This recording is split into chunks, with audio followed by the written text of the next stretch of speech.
Welcome to the Woodrow Wilson Center. Bienvenidos aquí al Centro Woodrow Wilson.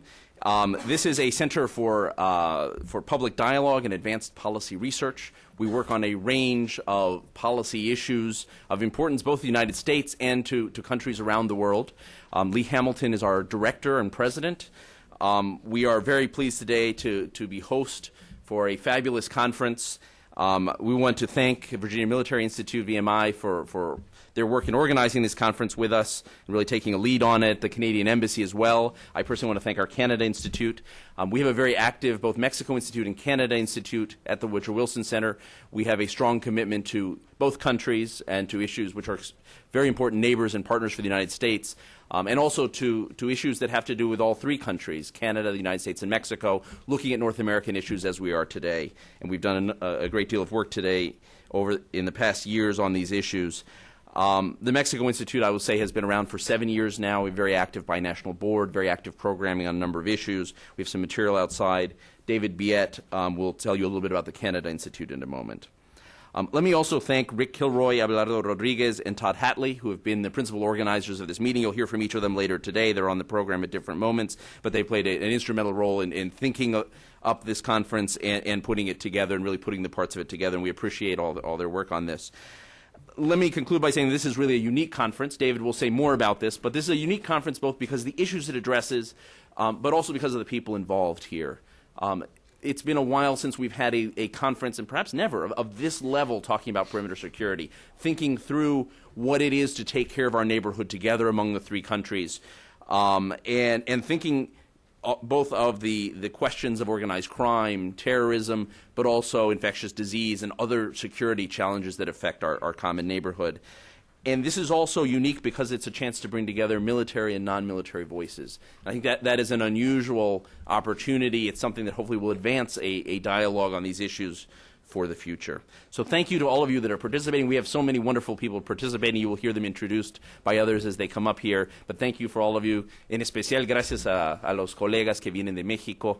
Desde nuestra parte, por supuesto, agradecemos su presencia, que han tomado tiempo. And let me introduce David Biet, the director of the Canada Institute. Good morning, bonjour, bienvenue. Since we don't have French translation, I will stop there.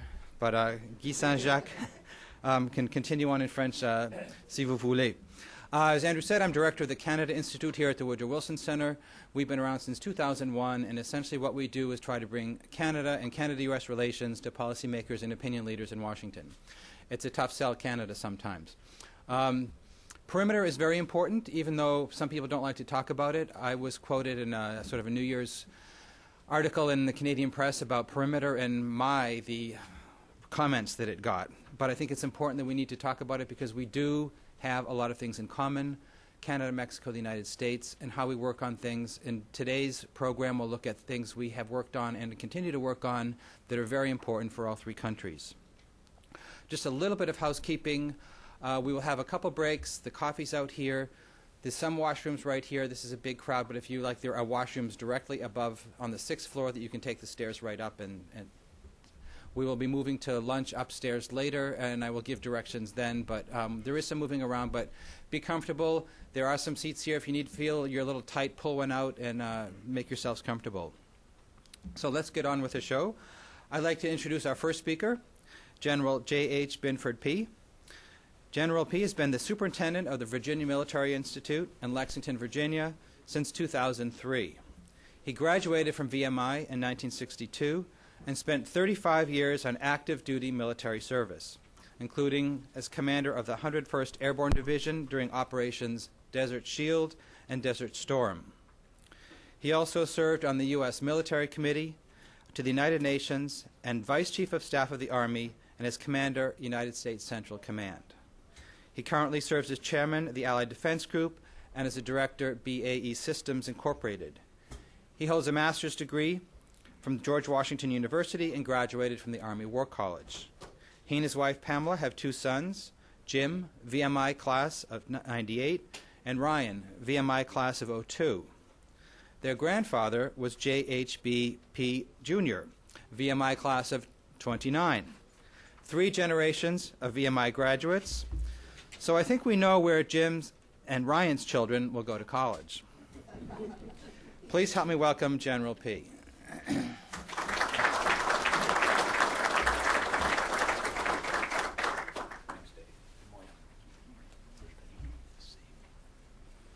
Well, thanks, Dave. Ladies and gentlemen, it's a great pleasure that I welcome you this morning. That's principally my job, to welcome, so you won't get too much substance from me in this first 10 minutes. But great to have you here today. I think today's sessions will certainly give us an opportunity to discuss and review the issues critical to the security and community of North American nations. And before we begin the program this morning, I want to thank our hosts and the staff here at the Woodrow Wilson International Center for Scholars.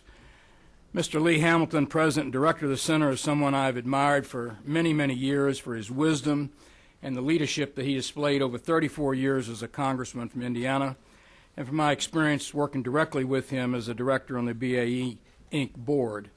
I think his wisdom from a legislative perspective and from a corporative perspective have been historic and invaluable.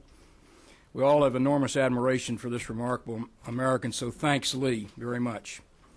And I also want to warmly thank Mr. David Biet, Executive Director of the Canada Institute of the Woodrow Wilson Center, and Mr. Andrew Seeley, that you've just met, Director of the Woodrow Wilson Center, Mexico Institute. These informed and experienced gentlemen have promoted dialogue and policy research that have contributed significantly to promoting understanding and cooperation among our three countries.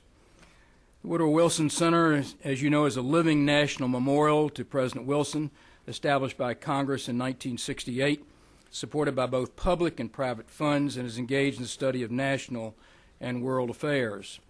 More specifically, the Center fosters research, study, discussion, collaboration among individuals concerned with policy and scholarship in national and world affairs.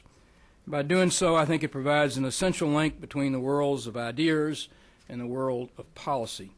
Its special strength is that it offers a nonpartisan meeting ground where vital current issues and their historical background may be explored through research and dialogue. And I also want to thank the directors of the North American Research Linkages Program of the Canadian Department of Foreign Affairs and International Trade for their generous financial support of this conference. Their program is designed to facilitate North American collaboration on public policy issues within the academic community by fostering the development of permanent exchange networks. And through its grants program, it provides assistance to teams of researchers from Canada, the United States, and Mexico in order to organize seminars and workshops and other forms of research linkages. Among the topics that the program classifies as highly relevant to Canada, the United States, and Mexico relations is security and public safety, the exact topic of today's conference. In today's complex world, and especially in the international arena, the importance of collaboration, the importance of listening, to learning from and working with counterparts is essential. I certainly learned that in U.S. Central Command from 94 to 97. And today's conference provides a splendid setting in which to exchange ideas, discuss substantive issues, and seek solutions to challenges facing our three countries. It is splendid because of its small size, the academic environment provided by the Wilson Center today, and the emphasis on nonpartisanship. It's an environment in which each participant can feel freely to speak candidly about the issues being discussed. And the only rule of engagement is that if you disagree with any of our presenters' comments, you should feel free to attack the message, but not the messenger. The United States, Canada, and Mexico, the North American community of nations, have a natural interest in seeking common solutions to security challenges. And the term perimeter defense has come back into vogue recently with regard to security strategies for North America. At first, the emphasis was on defense against terrorism, but the term is certainly being expanded to include natural disasters and efforts against organized crime as components of a broader trilateral agenda or convergence of security interest. The concept of perimeter defense, which focuses on trilateral security, cooperation among our three nations, is a means by perhaps we can explore areas of shared interest and concerns with regard to national security, and public health. Today, terrorist attacks, missile defense, drug cartels, pandemic flu, natural disasters all call for common defense of our community of nations. Cooperation, however, requires dialogue, a mutual understanding, and an appreciation of each nation's particular security culture. Cooperation and collaboration must be built on mutual respect and understanding of each nation's unique domestic politics and their own international commitments.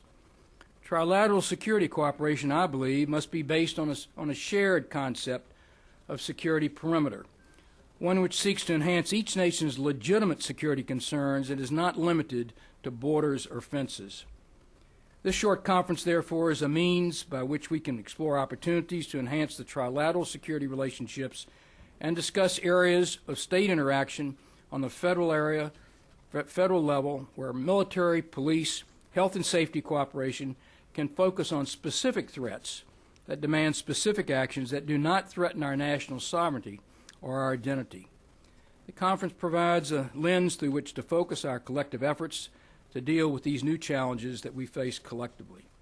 So before turning the program back over to Dave, I want to thank our speakers and all participants in this conference, especially at a time that has seen unusually heavy snowfalls, particularly here in the Washington, D.C. area. I also want to invite all of you to visit in the warmer months the Virginia Military Institute in Lexington.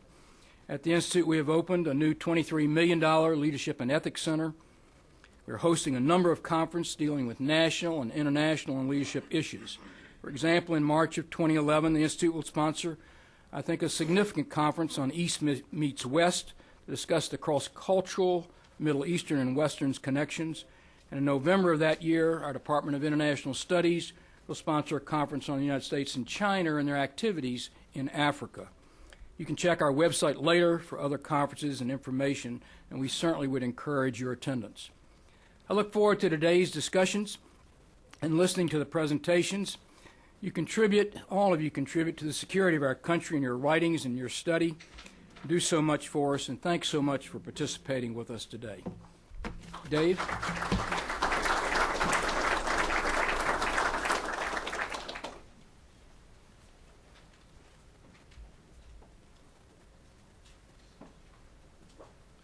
It's nice that we have so many people here, but it's tight.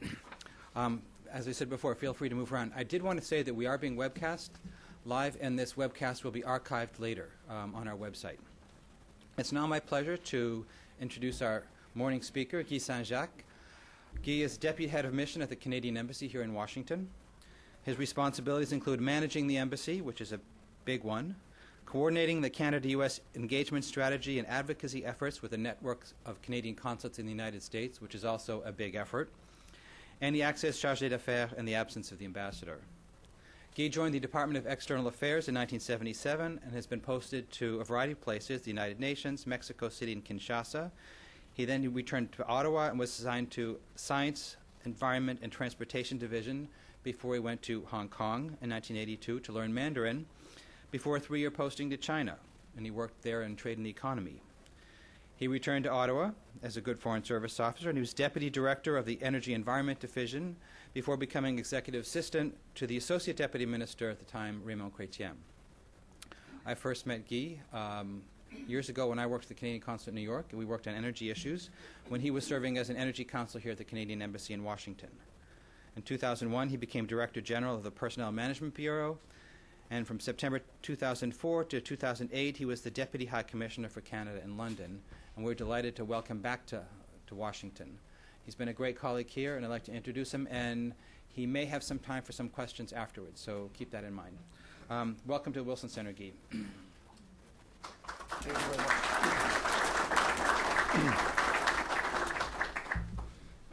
Well, merci beaucoup, David. Buenos dias, señoritas y señores. Good morning. It's a great pleasure for me to be here today, and let me congratulate the Mexico Institute, the Canada Institute, and the Virginia Military Institute for organizing this event. When I thought about the speech today, I was reminded of something I heard on the National Public Radio recently, and it was a pastor and his way to prepare for a speech, and he said when he was preparing for his homily on Sunday, he said, your speech has to be like a miniskirt, short enough to raise interest, but long enough to cover the essentials. So I think today there's lots of essentials to cover, but I hope there will be time to discuss, to answer questions at the end.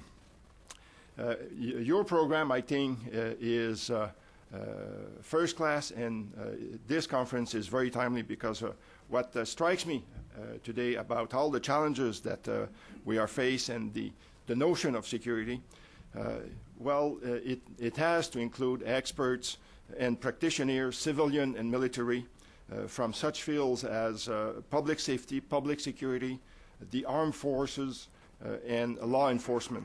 Even diplomats and development workers are increasingly considered to be part of the security equation. And I'm not the only one to say this. When Secretary Clinton testified before the Senate Foreign Relations Committee on the State Department budget just 2 weeks ago, she said this is part of our national security budget. And she is right. Canada and the United States learned a hard lesson in Afghanistan, and Mexico learned it at home fighting organized crime, that there are situations where the only way forward is for civilian and military forces to work in an integrated fashion. So your discussions today will no doubt highlight that the future of each of our nation's security is more than ever dependent on close cooperation between a wide range of stakeholders, civilian and military, working collaboratively in ways which would have been inconceivable only a few years ago. Let me kick off your conference with a few words on cooperation within our North American community and the direction it might take, and I will then address in some more detail the three themes of today's conference. The North American security environment is increasingly characterized by non-traditional threats, and many of the challenges we face require coordinated solutions, ones that respect our differences as sovereign countries, but take into account our interdependence as neighbors. When I think about the North American community, I think about a set of four relations, and you won't be surprised by any of this. There are three bilateral ones: Canada-US, Canada-Mexico, and US-Mexico, and one trilateral relationship. So these four dynamics constitute our North American reality. And in many ways, the formal trilateral relationship of the North America community was launched on December 17, 1992, when the leaders of the United States, Canada, and Mexico met in San Antonio, Texas, to sign the North American Free Trade Agreement, or NAFTA. The agreement created the largest trading bloc in the world, representing over 450 million citizens in 3 countries and a combined GDP of over $17 trillion in 2008. NAFTA acknowledged that the economic well-being of all 3 countries is linked, and that we individually hold a stake in each other's prosperity. At the time NAFTA was signed, there was little trilateral cooperation on defense and security issues. We, of course, had some strong bilateral arrangements on the security front. For example, Canada-US defense cooperation dates back to the Ogdensburg Agreement established on August 18, 1940, when President Roosevelt and Prime Minister Mackenzie King effectively acknowledged that our security was intertwined. NORAD, NATO, and thousands of bilateral defense MOUs were put in place subsequently. The interoperability of our military forces also meant that Canada and the US already had and continue to have one of the closest defense partnerships in the world, as we see right now in Kandahar, in Afghanistan. But the horror of 9/11 brought the focus on security to an unprecedented level. It showed the global nature of the threat and the importance of working with the international community, especially with our North American partners. And a vehicle through which trilateral security cooperation has been pursued in the post-9/11 era is the Security and Prosperity Partnership, also known by its acronym SPP. The SPP, which North American leaders launched in March 2005, was intended to be a flexible mechanism to strengthen the competitiveness of the North American economy while enhancing the security and quality of life of the citizens of the three countries. The SPP recognized that our three nations were not only interdependent, but that mutual benefits could be reaped by working more closely together. Concrete progress was made on security initiatives under the SPP. And so the three countries now agree that the framework has served its purpose. Trilateral and bilateral initiatives that started under the SPP continue under the leadership of ministers as appropriate. And the North American Leaders Summit has evolved towards a more strategic dialogue.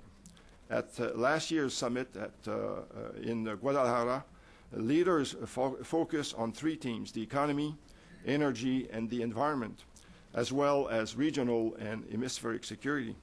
These themes will likely feature prominently at this year's NALS, North American Leaders Summit, which Canada will host later.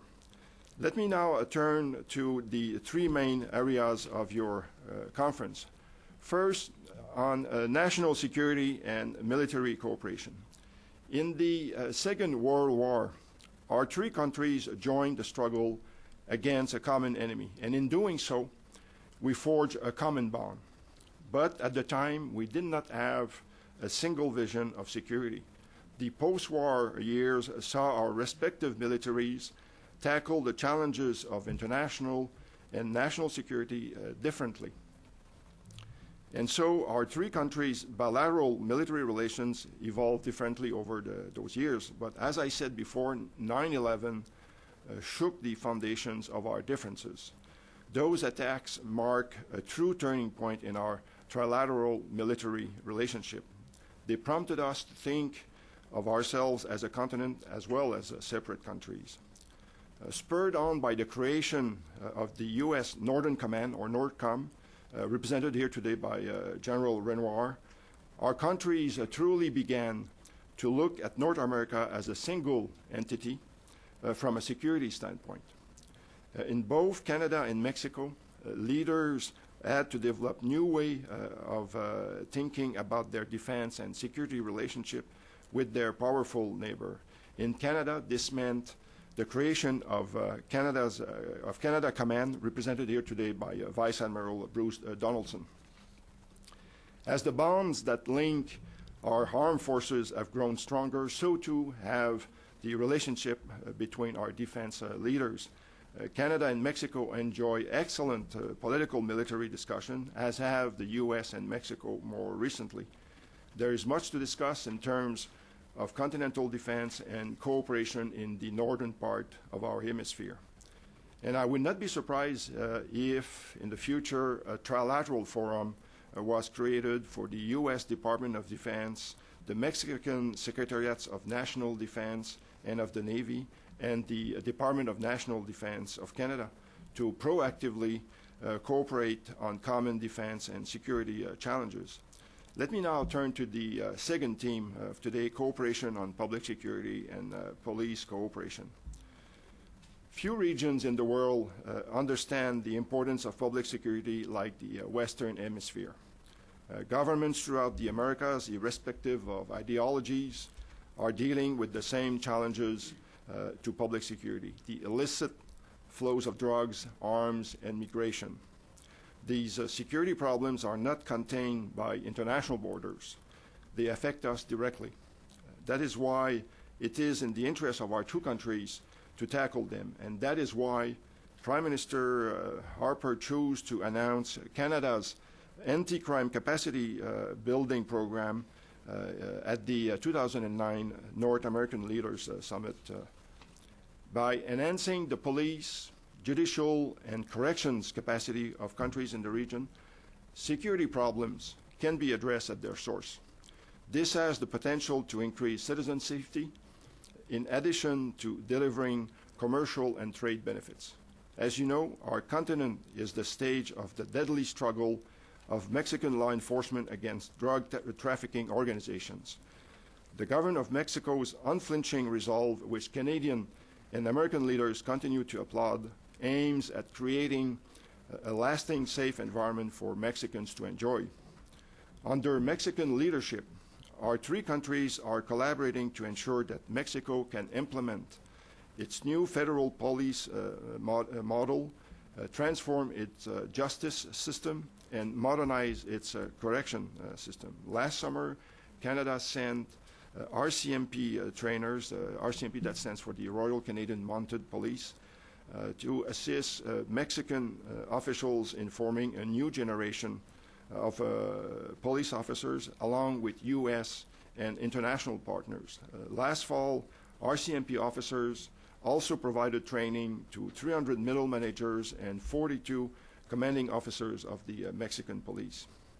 The U.S. has also stepped up to the plate with the Merida initiative, which both Mexicans and Americans have described as a new dawn in their relationship, reflecting mutual respect, convergence of views, and greater trust.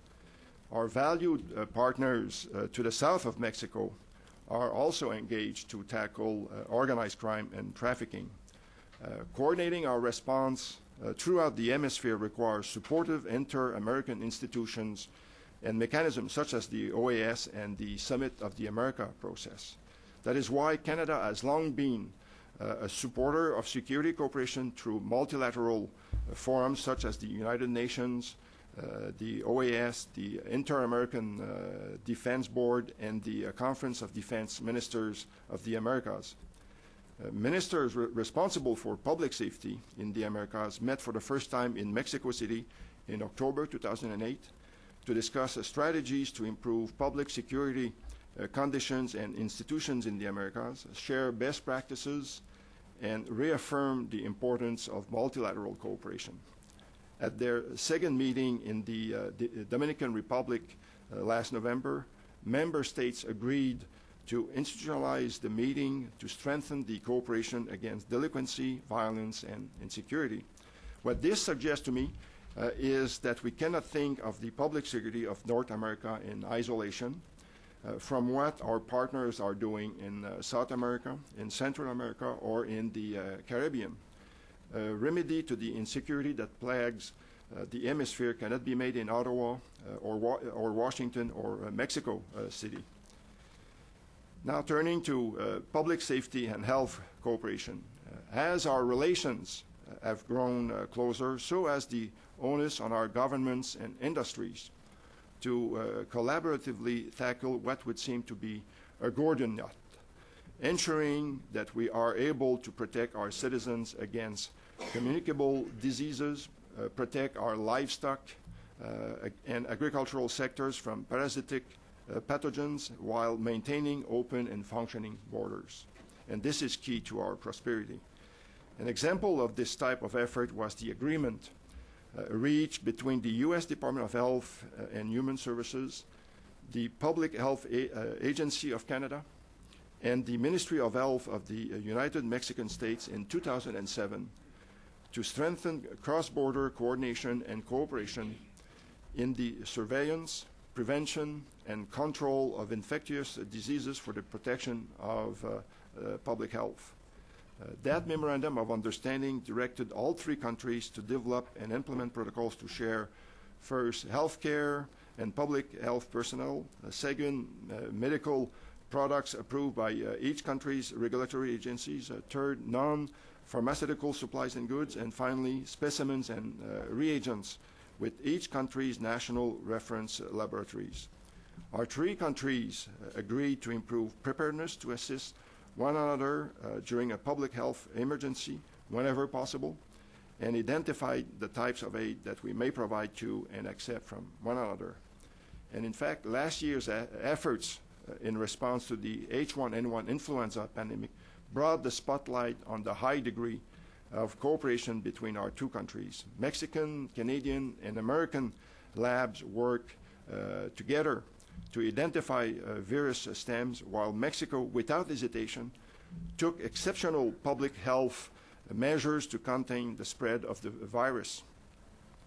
Throughout the summer and fall, public health officials from our three countries discussed several H1N1 virus issues of global concern, including vaccines, antivirals, public health measures, international health regulations, and risk communication. More recently, Canada's Minister of Health announced that Canada would be providing 5 million doses of H1N1 flu vaccine to Mexico to help bridge that country's immediate pandemic vaccine requirements.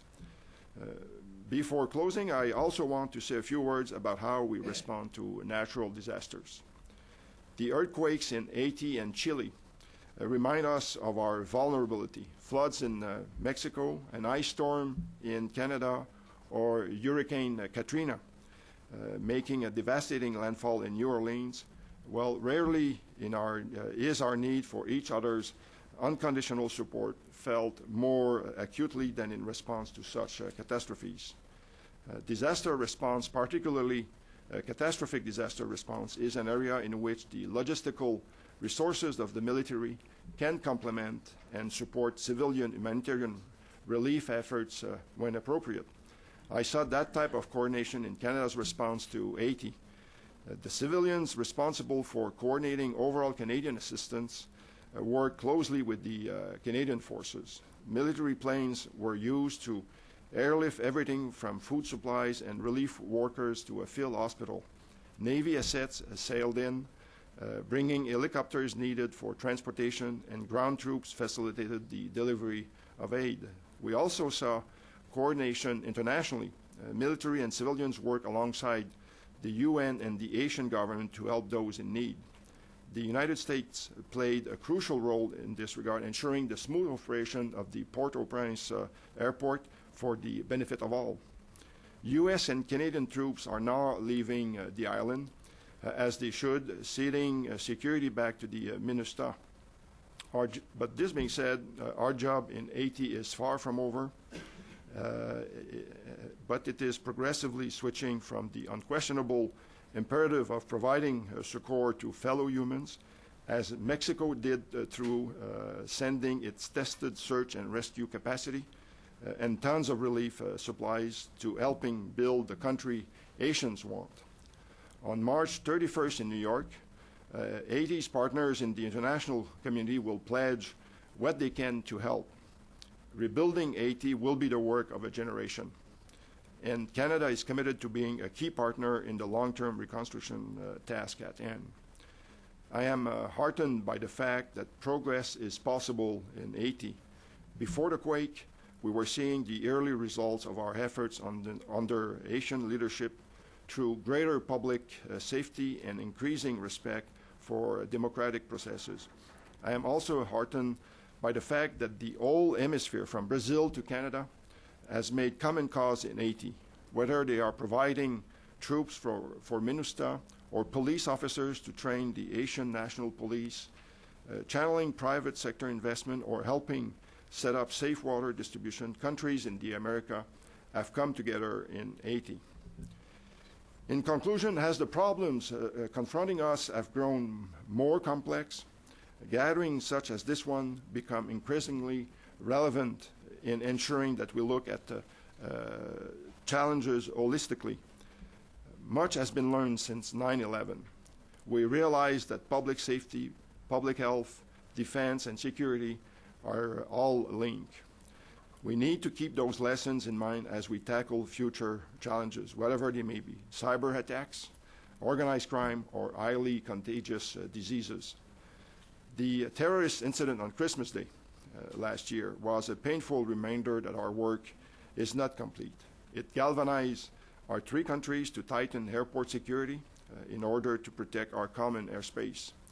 And thanks to networks that now exist between officials, we are moving quickly to have new global airport security measures ready for the ICAO annual meeting in September. There are detractors to increased trilateral cooperation. It is generally not people who see what officials are able to accomplish because of this cooperation. What our detractors fear is that closer ties between Canada, Mexico, and the United States will undermine our sovereignty and overshadow our bilateral relationships. That is not Canada's vision of North America. Putting countries first, we seek collaboration where it makes sense, whether within the bilateral relations we have with Mexico and the U.S., or in the trilateral relationship. I wish you a good day of discussions and look forward to the results of your deliberations, and if there are any questions, I would be pleased to try to answer them. Thank you. Muchas gracias.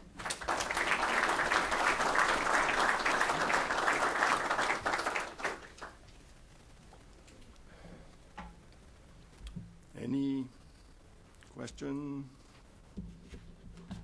Yes? What is the current thinking in Canada about a perimeter strategy? What's the public reaction to the concept? Well, I would say it's still a sensitive issue because, and it's one where we will need to continue with our efforts to communicate what is at stake overall here. Because I mentioned earlier the success that NAFTA has been. In the case of Canada and the U.S., we have about $2 million worth of trade a minute. And every year you talk about $600 billion of trade. And of course, if we continue in an environment where we put all the efforts on the border, well, this has the potential to result in delays. And in this era of just-on-time delivery, we are already seeing the cost that additional controls is putting on business. So that's why we have started to look at solutions where we push the border. And this includes, for instance, having inspections done on-site at factories, and therefore the goods can come to the border and cross through preferred lanes. I think we will see more and more of that. We need also to harmonize our regulations in terms of food control.